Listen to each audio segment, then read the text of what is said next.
భారతదేశంలో mental health problems అనేది భయంకరంగా పెరిగిపోయినాయండి. ఈ ప్రాబ్లమ్స్ ఉన్నా సరే నెగ్లెక్ట్ చేసేవారు ఒక రకం, ప్రాబ్లం ఉందని చెప్పేసి కుటుంబ సభ్యులు గుర్తించిన వాళ్ళు ఒక రకం, ప్రాబ్లమ్స్ ఉన్నప్పుడు ఆయనే ఆ క్లయింటే ప్రాబ్లం ఉందని గుర్తించిన రకం ఒక రకం. ప్రతి 1000 మందిలో 370 మంది మానసిక సమస్యలతో బాధపడుతున్నారండి. అంటే ఆల్మోస్ట్ ఆల్ 3వ వంతు మానసిక సమస్యల్లో బాధపడుతున్నారండి. ప్రతి 1,00,000 మందిలో 22 మంది సూసైడ్ పాలవుతున్నారు. 22 మంది సూసైడ్ రేట్ అనేది లేడీస్లో కంటే జెంట్స్లో చాలా చాలా చాలా చాలా ఎక్కువ. లేడీస్ నేను చచ్చిపోతాను బెదిరిస్తారేమో కానీ మగాళ్ళు చచ్చిపోతానని చెప్పేసి చచ్చిపోతారు.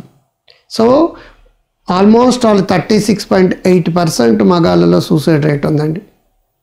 లేడీస్లో అది కేవలం 18%, 17% సూసైడ్ రేట్ ఉంది. కాబట్టి అటెంప్టెడ్ సూసైడ్ అనేది స్త్రీలలో ఎక్కువ, కంప్లీటెడ్ సూసైడ్లు అనేది పురుషుల్లో ఎక్కువ. ఎక్కడ చూసినా సరే ప్రతిరోజు మీరు పేపర్లో ఏం చూస్తున్నారు? సూసైడ్, ఆత్మహత్య, లవ్లో ఫెయిల్ ఆత్మహత్య, ఆర్థికంగా ఫెయిల్ ఆత్మహత్య, సోషల్ మీడియాలో ట్రోలింగ్ రావడం వల్ల ఆత్మహత్య, వివాహ సంబంధం వల్ల ఆత్మహత్య, బిజినెస్లో లాస్ అయ్యి ఆత్మహత్య, ఆఖరికి విజయవాడలో డాక్టర్ కుటుంబాన్ని తను చచ్చిపోయి కుటుంబాన్ని కూడా చంపేశాడు. ఆత్మహత్య ఇవే సరిపోతుంది. ఇదంతా మానసిక అనారోగ్యం కారణంగా వచ్చేవే. ఈనాడు మానసిక సమస్యలు ఇండియాలో పెరగడం వల్ల ప్రొడక్టివిటీ తగ్గిపోతుందండి. వాళ్ళు ఆనందంగా సంతోషంగా ఉండడం, వాళ్ళు కుటుంబ జీవితం అనేది సరిగ్గా ఉండడం లేదు. వాళ్ళ ఆఫీసులో పనిచేసే తీరులో సవ్యంగా ఉండడం, ఎంత లెవెల్లో వాళ్ళ ఫోకస్, ఎంత లెవెల్లో వాళ్ళ శక్తి సామర్థ్యాలు వాడాలో అంత లెవెల్లో వాడడం లేదు. అంటే వాడి శక్తి సామర్థ్యాలు పూర్తిగా వాడితే చాలా హై లెవెల్కి వెళ్ళగలిగినాడు, తక్కువ వాడుతున్నాడు కాబట్టి తక్కువ స్థాయిలోనే ఉండిపోతున్నాడు. Productivity, creativity, innovation, inventions, wellness ఇవన్నీ పోతున్నాయి. భార్య భర్తల సమస్యలు కావచ్చు, పిల్లల కుటుంబ సమస్యలు కావచ్చు, సైకలాజికల్ ప్రాబ్లమ్స్ కావచ్చు, బిహేవియరల్ ప్రాబ్లమ్స్ కావచ్చు, schizophrenia, anxiety, depression, bipolar disorder లాంటివి కావచ్చు, విపరీతంగా పెరిగిపోయినండి.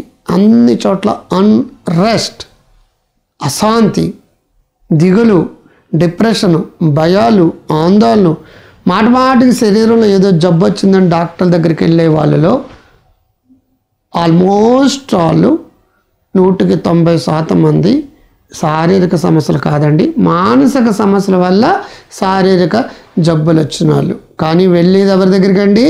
మామూలు డాక్టర్ దగ్గరికి. వచ్చిన సమస్య ఏంటండి? మానసిక సమస్య. మానసిక సమస్య ఉంది అని ఒప్పుకోవడానికి ఈవెన్ డాక్టర్లకు వచ్చిన డాక్టర్లు కూడా ఒప్పుకోరండి.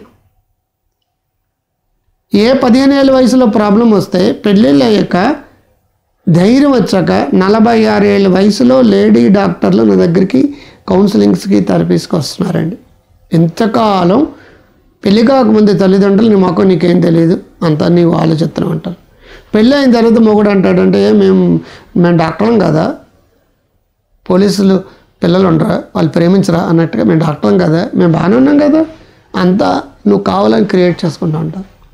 ఆఖరికి 46 ఏళ్ళ వయసు వచ్చాక, పిల్లలకు ఒక వయసు వచ్చాక పిల్లల సపోర్ట్ తోటి సైకాలజిస్టులు మరొకటం ఇంకోటం ఇప్పుడు మొదలు పెడుతున్నారండి. ఏ స్త్రీ అయినా సరే నాకు ఎలాగ ఓసిడియో బోసిడికో ఉందని చెప్తే నీ మొక్క నీకేం తెలియదు, అంత నీళ్ళని ఉంది. మోస్ట్ ఆఫ్ హస్బెండ్స్ పిల్లలకి ట్రీట్మెంట్ ఇప్పించడానికి రెడీగా లేరు. నువ్వు అలా ఊహించుకుంటున్నావు, అలా తెచ్చుకుంటున్నావు, అలా క్రియేట్ చేసుకుంటున్నావు.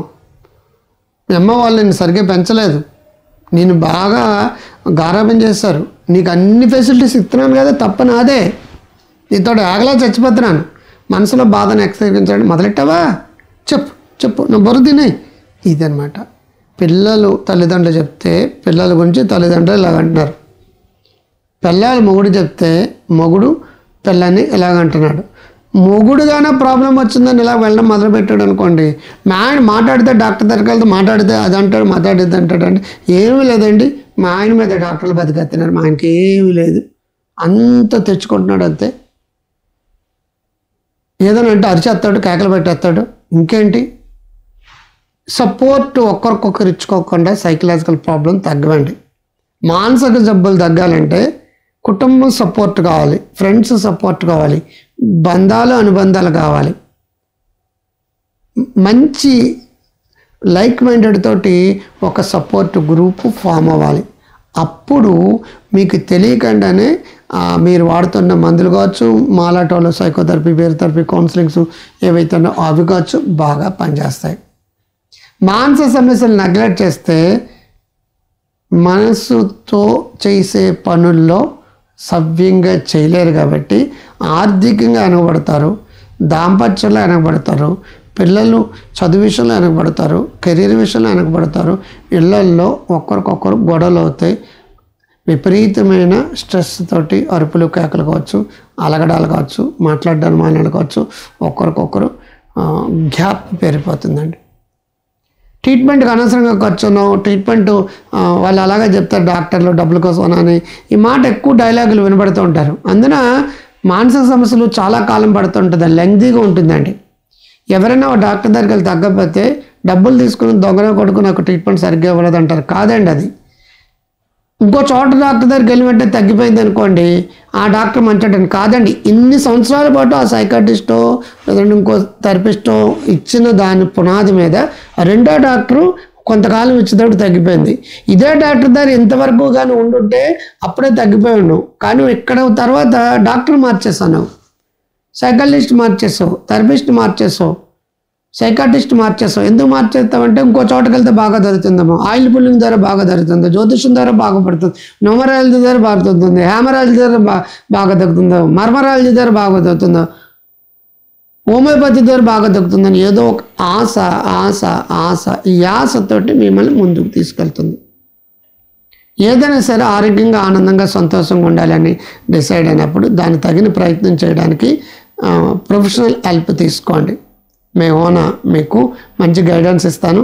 మీరు ఎక్కడికి వెళ్తే అక్కడ ట్రీట్మెంట్ తెచ్చుకోండి. ఏ డౌట్ వచ్చినా సరే కామెంట్ బాక్స్లో రండి, లైక్ చేయండి, షేర్ చేయండి, సబ్స్క్రైబ్ చేయండి. ముందుగా ముందుగా మీ డాక్టర్ కాంత్ గారు. నమస్తే. Mental health is a mental wealth, mental health is a mental wealth, mental wealth is a don't post phone your mental health. మానసిక ఆరోగ్యాన్ని వాయిదా వేయద్దు. ముందుగా మీ డాక్టర్ కాంత్ గారు. నమస్తే.